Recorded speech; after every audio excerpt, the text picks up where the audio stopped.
जी, अस्सलाम वालेकुम। आप सब यकीनन ठीक-ठाक होंगे। नाज़िया मलिक आपके साथ बेल्स ऑफ में, और इंटरेस्टिंग गेम्स जो हैं वो जारी हैं T20 मेंस वर्ल्ड कप के। और आपको ये भी बताएं कि आज के मैचेस जो हैं वो बड़े इंटरेस्टिंग रहे, क्योंकि अब आहिस्ता-आहिस्ता जो है आगे बढ़ना है मैचेस ने।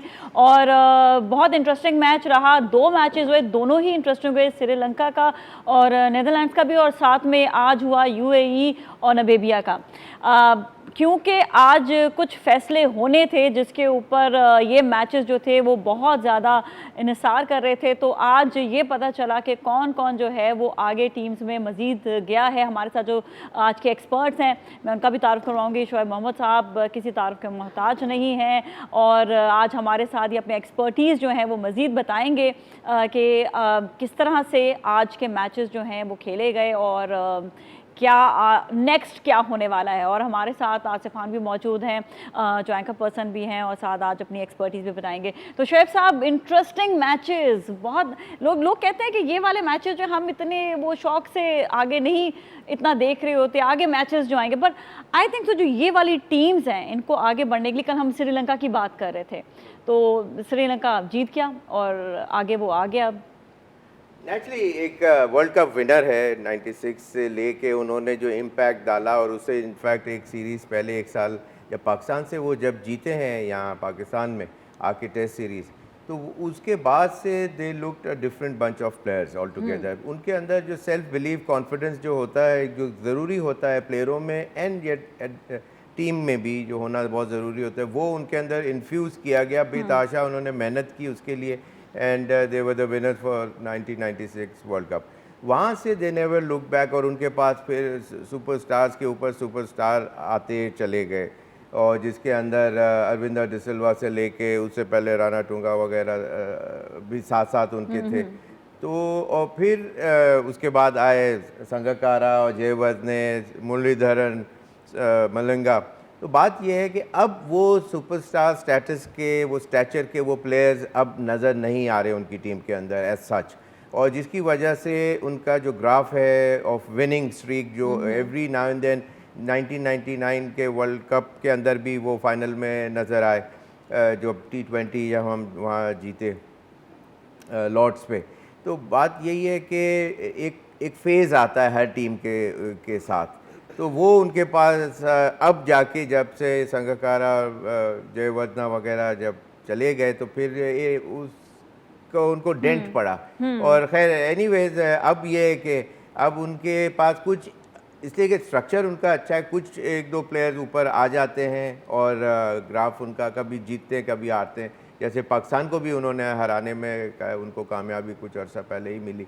तो वो बात यह है कि उनकी एक अच्छी टीम है, स्ट्रक्चर अच्छा है, बेस अच्छा है, जिसकी वजह से वो every now and then they are among the top teams around the world में उनको काउंट किया जाता है। तो इससे पहले उनकी परफॉर्मेंसेस डाउन थी, जिसकी वजह से उनको ये क्वालिफाइंग राउंड्स खेलने पड़े। आज उन्होंने जो है अब ज़रा जान ज़रा ज़्यादा मारी क्योंकि उनको पता था कि आज यहाँ या वहाँ। जी हाँ, बिल्कुल वो ज़रूरी था।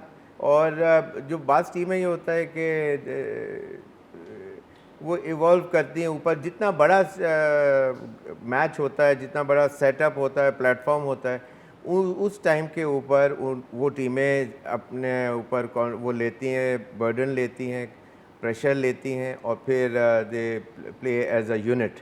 और फिर जब यूनिट, एक टीम के अंदर यूनिटी आ जाए, तो फिर वो फिर विनर ही बिल्कुल बिल्कुल। आसिफ, आज का मैच इसके हवाले से स्पेशली इसमें जो हाफ सेंचुरीज भी हुई, तो उसके बारे से बताइएगा। श्रीलंका की टीम के पास एक्सपीरियंस है। जो नीदरलैंड से खेला श्रीलंका, वो अपने एक्सपीरियंस की वजह से, क्योंकि पहला मैच श्रीलंका हार गया था, उसके बाद से they came back into the groove.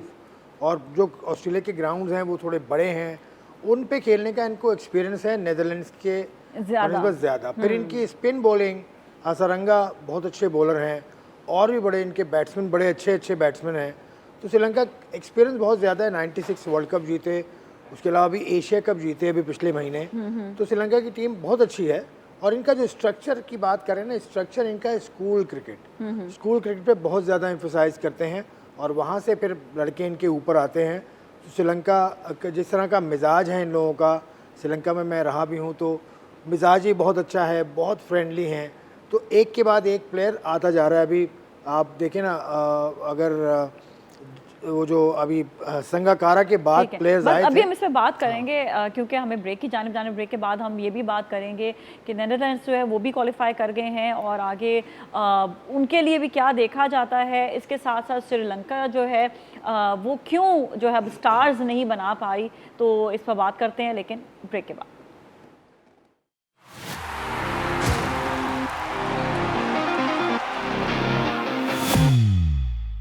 और जी बेल्स ऑफ में आज हम बात कर रहे हैं आज के मैचेस के हवाले से और स्पेशली श्रीलंका और नीदरलैंड्स का जो मैच हुआ। बेसिकली अब हम थोड़ी सी बात करेंगे कि स्पिनर्स जो हैं उन्होंने परफॉर्मेंस उनकी बड़ी अच्छी रही है।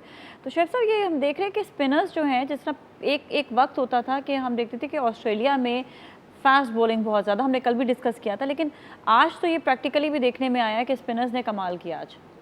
देखिए, कल भी हम यही बात कर रहे थे कि स्पिनर्स का इम्पैक्ट बड़ा एक इम्पॉर्टेंट होता है समहाउ दी अदर।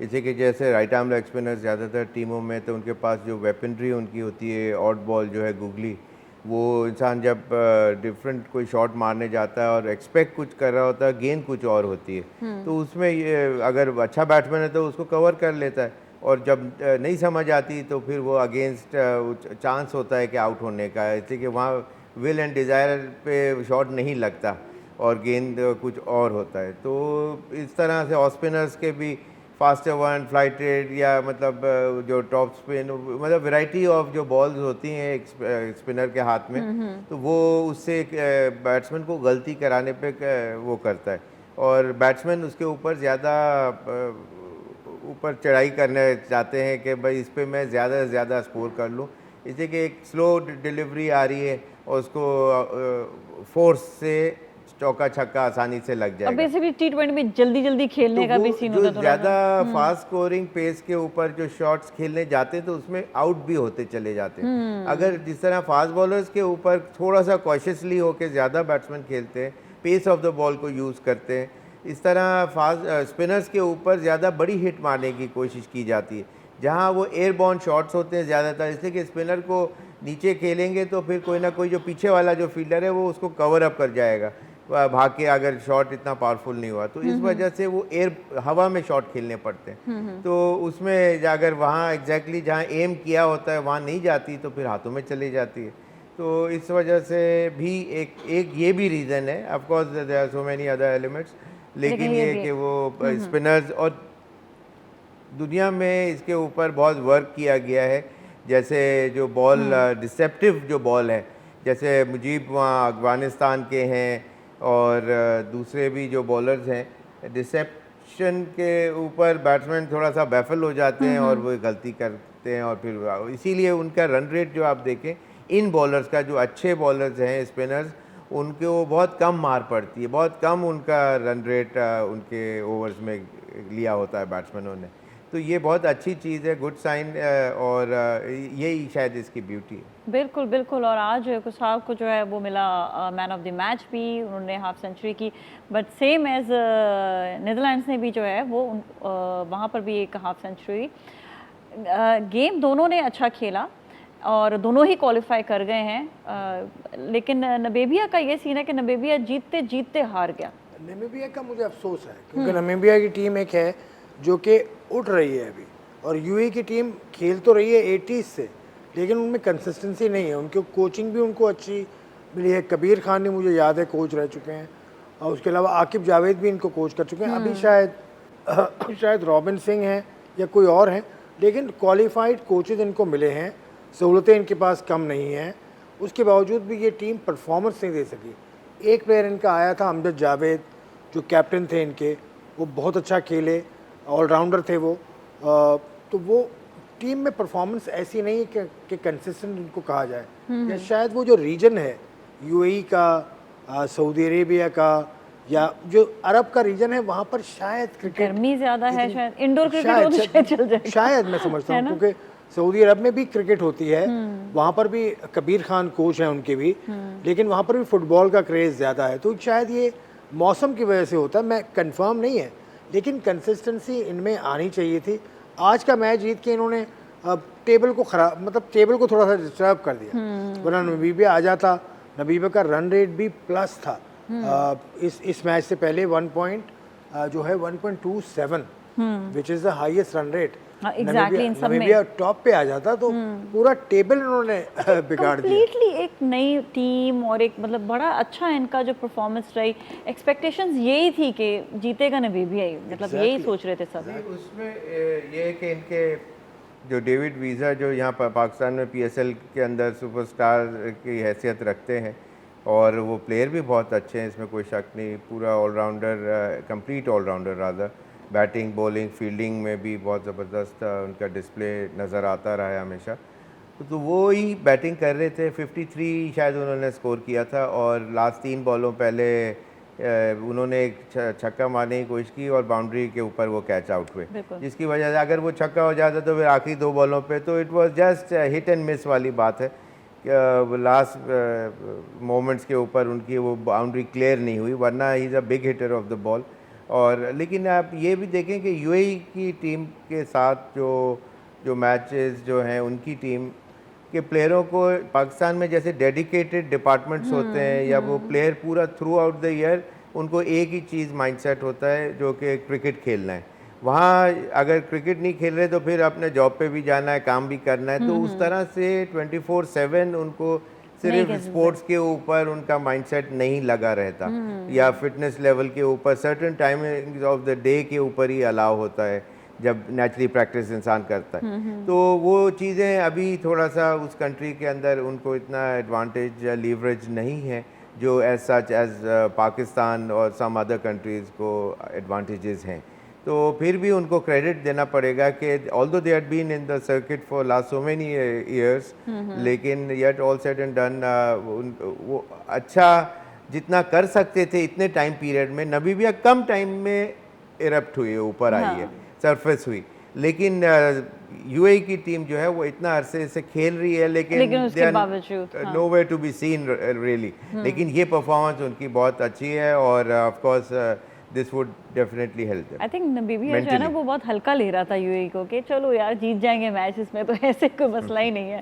तो इसी तरह ही जो ये होता है कि टीम जो है कभी अगली टीम को हल्का ले तो वो ऐसे इनमें अगर देखें ना, इन टीम्स में अगर आप देखें जो एसोसिएट मेंबर्स हैं उसमें नमीबिया और यूएई, उसके अलावा स्कॉटलैंड और आयरलैंड, ये टीम्स हैं 4। लेकिन इनमें अगर टॉप टीम अगर आप कहें तो वो तो आयरलैंड या स्कॉटलैंड होती है। यूएई का नंबर नहीं आता, यूएई का नंबर चौथा ही आता है।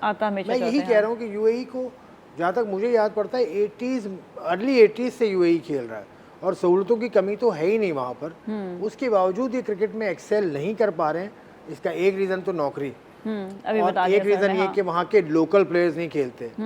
दूसरा रीज़न ये कि अगर जो एक्सपैट्स खेल भी रहे हैं उनको आप नेशनलिटी तो देते नहीं वहाँ की, तो इसमें आधा तीटर आधा बटेर ही बनेगा, वही बन रहा है। इसलिए वो परफॉर्मेंस में भी यही हाल ऐसे ही होगा। लेकिन आज जीत कर उन्होंने नमीबिया का जो है ना वो बेचारे वो टेबल को डिस्टर्ब कर दिया, तो वो बस थोड़ा सा मसला हो गया। अच्छा, आज थोड़ी सी परफॉर्मेंसेस पे सबकी बात करते हैं, लेकिन अभी आ गया है ब्रेक का टाइम। ब्रेक के बाद फिर मिलेंगे, स्टे विद अस।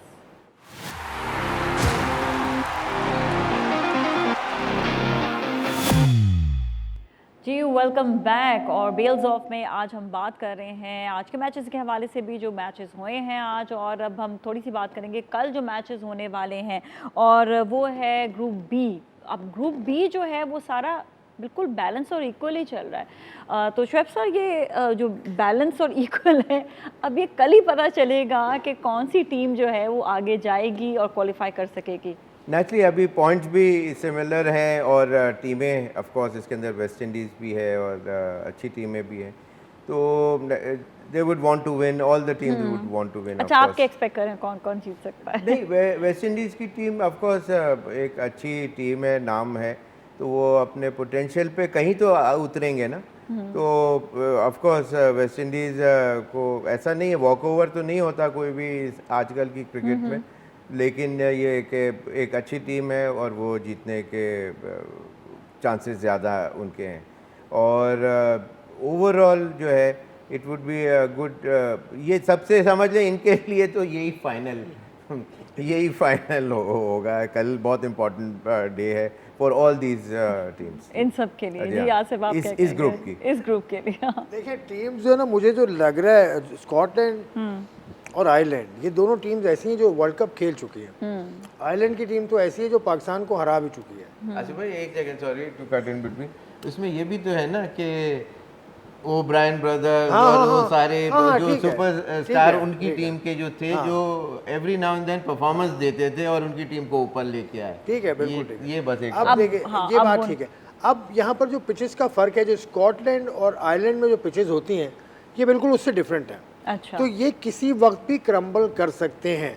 न्यूजीलैंड की टीम इतना एक्सपीरियंस रखती है, 2 दफ़ा वर्ल्ड कप जीती है, चैंपियंस ये T20 वाला। तो वेस्ट इंडीज़ अपना वो कहते हैं ना, ऑल आउट जाएगी और वेस्ट इंडीज़ का चांस है जीतने का, क्योंकि जिस तरह का गेम है T20, उसमें चांस है वेस्ट इंडीज़ का जीतने का, बिल्कुल चांस है। लेकिन अभी तो सारी टीम्स इवन स्टीवन है। लेकिन अभी even है। अभी तो इवन आपकी कौन सी फेवरेट है? मुझे लगता है, मुझे स्कॉटलैंड पसंद है। ज़्यादा स्कॉटलैंड जिस तरह से खेलती आ रही है, मुझे मालूम है, मुझे पसंद है, तो मैं चाहूंगा कि स्कॉटलैंड आगे वेस्ट जाए। इंडीज और स्कॉटलैंड, वेस्ट इंडीज और स्कॉटलैंड, ये दोनों हाँ, जो है आगे मेरी ये आने ख्वाहिश चाहिए। एक डिफरेंट भी हो जाएगा ज़रा ना, एक चीज़ भी एक डिफरेंट भी आएगा, मैचेस भी ज़रा एक नई परफॉर्मेंस भी देखने को आएगी। तो यू थिंक सो सर कि जब जिस वक्त नई टीम आती है कोई, तो उनके साथ जो है खेलने में, उनको अंडरस्टैंड करने में थोड़ा सा प्रॉब्लम होता है या मसला होता है ये कि एक नई टीम आई है? आजकल क्रिकेट नाज़िर इतनी ज़्यादा हो रही है कि ये प्लेयर इतना ज़्यादा मैटर अब नहीं करते। पहले महीनों सालों के बाद आप एक कन्फ्रंट कर रहे होते थे कि एक डिफरेंट फास्ट बॉलर आ रहा है जो इसका बड़ा नाम हो रहा है दुनिया में, अब उसका नहीं पता, उसकी वीडियो फुटेज नहीं है, हाँ। और इस किस्म की चीज़ें। आप पूरा उसका, मेरा ख्याल से जब से पैदा हुआ है उस दिन से लेके आज तक का ट्रैक रिकॉर्ड उसका, कि उसने क्या किया क्या नहीं किया, और कहाँ शॉट ज़्यादा खेलता है, कहाँ वीक है, कहाँ स्ट्रॉन्ग है, एक एक चीज़ एनालाइज की जाती अच्छा, है। आप समझते हैं जब जिस भी टीम के साथ खेलने जा रहे हैं, तो उस वक्त जो है उसके बॉलर्स को समझना, आप अंडरस्टैंड पहले करते थे कि ये इस तरह बॉलिंग कराता है, या इसके पूरे उसको स्टडी करके जाना है एक एक बॉलर को? जब भी जितना भी मौका मिलता था, हम लोग के टाइम पे भी वीडियो फुटेजेस वगैरह, लेकिन इतने तो नहीं होते, इस तरह तो नहीं होता था, हाँ। एनालाइज करने के लिए नहीं बैठा जाता था। आपके अपने ऊपर इंडिविजुअल होता था। कहीं इंग्लैंड में कोई सीरीज़ है, आप गए हुए हैं, तो वहाँ ग्राउंड पे जाके टेस्ट मैचेस देख लिए, और उससे थोड़ा सा it does help in a way. लेकिन ये कि ऑफकोर्स जब आप at the centre of the stage पे होते हैं, that is the time to confront a situation, और वो सिचुएशन आपको कोप करनी है, और वो ट्रबल वाटर्स में से आपको निकलना है कि दुनिया का फास्टेस्ट बॉलर लगा हुआ है। अब क्या रिचुअल ज़रूरी है उसके, अगर 30 मार खां बनना है कि उसको बॉल की मेरिट पे खेलना है, उसकी लेंथ और लाइन पे, इसलिए कि एक बॉलर दुनिया का फास्टेस्ट भी होगा तो वो 4 ओवर उसने करने, 4 ओवर में टेस्ट मैच की बात कर रहा हूँ। तो खैर आप अपना सवाल कर लें, फिर उसके बाद बात ब्रेक है, तो मैं ब्रेक का टाइम आ गया, यहीं से हम कंटिन्यू करेंगे लेकिन एक ब्रेक के बाद।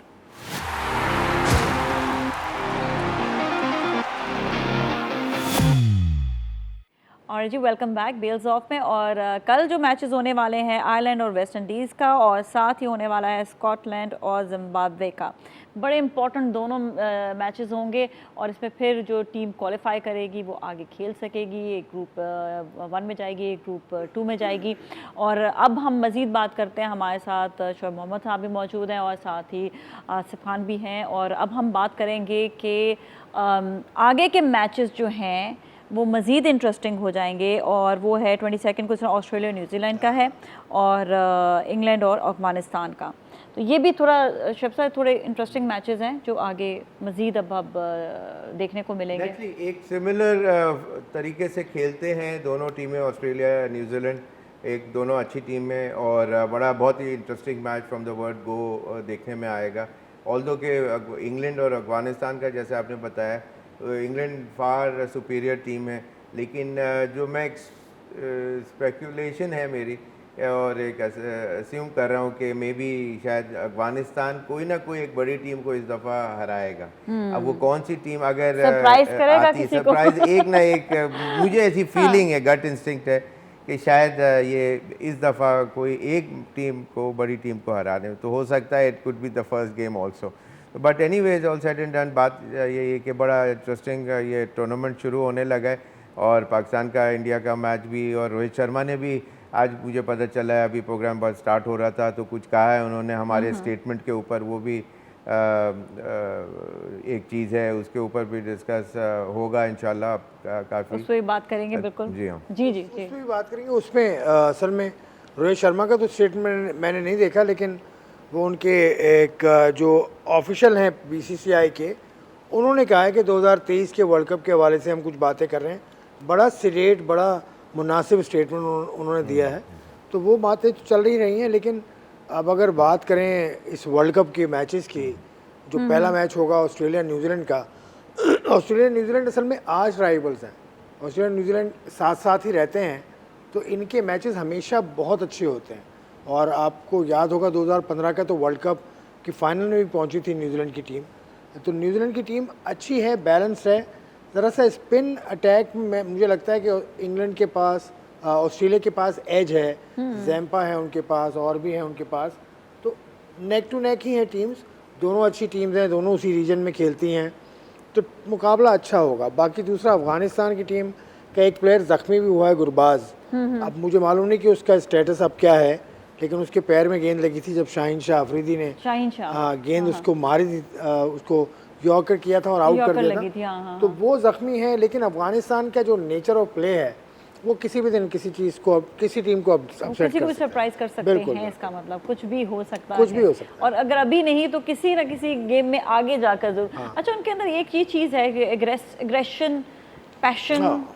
कि हम जीत के बस दिखाना है, लड़ाई भी करते हैं उनके अंदर ये है कि बस हमने जीतना है, तो उसी में जो है वो कभी एग्रेसिवली भी खेलते हैं। एग्रेसिवली सर खेलना सही होता है? 2009 का मैं एक बात बताऊं, 2009 में इंटर कॉन्टिनेंटल कप होता है आईसीसी का, वो अफगानिस्तान ने जीता था। अफगानिस्तान का जो स्टार है उसका नाम, वो पहला स्टार है अफगानिस्तान का, हामिद हसन उसका नाम है, उसके पैर जख्मी थे, उसने पैरों को अपने बैंडेज करके खेला था, जो उस वक्त राशिद लतीफ़ कोच थे। तो हामिद हसन ऐसा प्लेयर है जो पहला सुपरस्टार है अफगानिस्तान का, तो पैशन बहुत ज़्यादा है इनमें, ये डरते नहीं है, ये झुकते नहीं है, ये मतलब लड़ जाते हैं, ये इनकी खास बात है, ये इनकी खास जीत की लगन, और इतनी जल्दी आगे भी बढ़ना हमने देखा इनके पैशनेट के, बहुत जल्दी पैशनेट होने की ही वजह है। अच्छा, बल्कि हार के बाद भी लड़ जाते हैं। 2009 से मुझे याद आया, सिलेक्शन टीम में आपने ही की थी ये अपना T20 जब जीता था पाकिस्तान, हाँ, यूके में जो हुआ था पाकिस्तान और जीता था, बड़ा ज़बरदस्त, उसमें यूनुस खान जो थे कैप्टन थे, और सिलेक्शन आपने उस पर की थी टीम की ना, तो बड़ा इंटरेस्टिंग वो मैच भी था। और अच्छा, आपके साथ सिलेक्टर दूसरा कौन था और क्यों सिलेक्टर आपके साथ नाराज़ होकर चले गए थे? नहीं, नाराज़गी थोड़ी हुई थी, वो तो मरहूम अब्दुल कादिर साहब, अल्लाह उन्हें जन्नत नसीब करे, आमीन, वो 10 दिन पहले बोर्ड से कोई थोड़ा सा कुछ इख्तिलाफात हो गए थे, तो he said thank you to PCB, और वो हट गए थे। और फिर उसके साथ मेरे साथ सलीम जाफ़र थे, तो सलीम जाफ़र के लास्ट मिनट पे जब हमें दोनों को जाना था वहाँ यूएई, और अबू धाबी में ये टीम बनी थी, वहाँ एक सीरीज़ हो रही थी पाकिस्तान, मेरे ख्याल ऑस्ट्रेलिया की थी या ऐसे कुछ, तो सलीम जाफ़र के कोई फैमिली प्रॉब्लम हो गया था, तो वो नहीं जा सके थे वहाँ। और फिर उसके बाद मैं और यूनुस और शायद कोई मैनेजर और कोच जो थे, 3-4 लोगों ने मिल के वो हमने टीम बनाई, और उसके ऊपर उन्होंने बहुत स्ट्रेस दिया कि वो जो ओपनर जो थे एक कराची के शाहजेब हसन, उसके ऊपर मैंने कहा कि वो अभी रॉ है, अभी थोड़ा अर्सा ठहर जाए या कुछ, उन्होंने कहा नहीं शोएब भाई ये आप रखें, ये बहुत ज़बरदस्त है, काफ़ी उसके ऊपर बहस हुई। इवेंचुअली वो फिर मैंने कहा ठीक है, अगर कैप्टन इतना ज़्यादा स्ट्रेस कर रहा है तो फिर उसको ले लेते हैं। तो खैर फिर वो टीम बनी, टीम और माशाल्लाह फिर जीत के भी आ गई। लेकिन यह है कि एक हफ्ते के बाद कमेटी, जो सिलेक्शन कमेटी थी, वो डिज़ोल्व करके फिर सलीम जाफ़र को उन्होंने फिर वो चीफ सेलेक्टर पीसीबी ने बना दिया। तो ये पाकिस्तान का जो स्टाइल जो है ये सबको पता है, और बट एटलीस्ट ये क्रेडिट जो है अल्लाह की मेहरबानी से वो तो आया पाकिस्तान के हिस्से में, वर्ल्ड कप टीम और वो जीत कर आने का जो क्रेडिट होता है, वो उसकी ज़्यादा, जो कप लेने का जो एक वो क्रेडिट होता है, वो अलग ही बात होती है। तो मज़ीद अब पाकिस्तान के लिए क्या देखते हैं कि अब पाकिस्तान के भी आगे, पाकिस्तान का ग्रुप वैसे जो है वो ज़रा इजी है compare to the second one ना? हाँ भी वो इजी है। हाँ। इजी तो कुछ भी नहीं है T20 इजी तो नहीं, हाँ, लेकिन फिर भी मतलब वो कि रिलेटिवली ऐसा लगता है इजी है, लेकिन इंडिया की टीम है उसमें, साउथ अफ्रीका की टीम उसमें है, अब श्रीलंका भी शायद उसी में आएगी जी। नहीं, श्रीलंका आई थिंक मेरे चलें ख्याल जो भी में टीम आएंगी, जिसमें दो भी आ टीम सब जाएंगे, और हाँ। भी आएंगी, लेकिन साउथ अफ्रीका भी अच्छा है, इंडिया भी अच्छा है, तो टफ टाइम तो दे सकते हैं। इसके अंदर ना नाजिया एक चीज़ का फ़र्क जो है पाकिस्तान टीम के अंदर, इंडिविजुअल एक्ट के पॉइंट ऑफ व्यू से हमारे पास जो प्लेयर्स हैं, ऑल्दो जैसे टॉप रैंकिंग के अंदर बाबर हैं, रिजवान हैं, शाहीन आफरीदी, अगर टॉप 10 में नहीं है तो वो they are themselves they had played and performed in a way कि जो उस दिन मैच विनर्स रहे। तो अगर दूसरी टीमों में और हमारी टीम में जो मेजर जो फ़र्क है मेरी नज़र के अंदर वो ये है कि कोई भी एक ऑन द गिवन डे कोई भी एक player on his shoulders alone वो टीम को बिल्कुल all the way to the top ले जाए। जैसे आसिफ ने एक इनिंग खेली, मैच जिता दिया और पाकिस्तान फिर इवेंचुअली वो फाइनल भी जीता। इस तरह बाज़ दफ़ा दोनों रिजवान और बाबर नॉट आउट आ गए, 10 विकेटों से हम टॉप मैचेस जीत गए। तो बाज़ दफ़ा शादाब दोनों तरफ से बैटिंग बॉलिंग के अंदर एक्स्ट्रा ऑर्डिनरी स्किल वर्क रखता है, शाहीन आफरीदी रखता है, रऊफ आजकल wicket highest wicket taker, every now and then he is one of the man of the match, जो स्लॉट है वो उनके हिस्से में आता रहा है। तो इस तरह हमारे पास इंडिविजुअल प्लेयर्स के ऊपर अगर आप देखें तो उनका ग्राफ पीक करता है, एकदम बस्ट मारता है ऊपर, एकदम से सरप्राइजिंग हो जाता है एक आध प्लेयर जो हाँ। तो ये एलिमेंट जो है दूसरी टीमों के पास इस तरह नाम ऐसा सच नहीं है कि ये इतने उनके, अगर कॉनवे है तो कॉनवे ज्यादा स्कोर कर रहा है, हाँ। या उनके ब्रेसवेल अगर विकेट ज्यादा अगर ले रहा है एज एन स्पिनर, तो ये फर्क है थोड़ा बहुत दूसरी टीमों में और हमारी टीम के पॉइंट। ठीक है। अच्छा आसिफ भाई, कौन से ऐसे पॉइंट्स आप समझते हैं कि ये हमारी टीम को अब नहीं करने चाहिए, कहाँ से मिस्टेक्स हैं जो अब दोहरानी नहीं चाहिए? फील्डिंग पाकिस्तान की हमेशा से क्वेश्चन मार्क रही है। फील्डिंग में वो ऐसे मौके पर कैचेस छोड़ते हैं, जैसे आपको याद होगा अभी वर्ल्ड कप जो हुआ था उसमें हसन अली से कैच ड्रॉप हो गया था, बड़ा क्रूशल मोमेंट पे। कैचेस छोड़ने नहीं है आपने।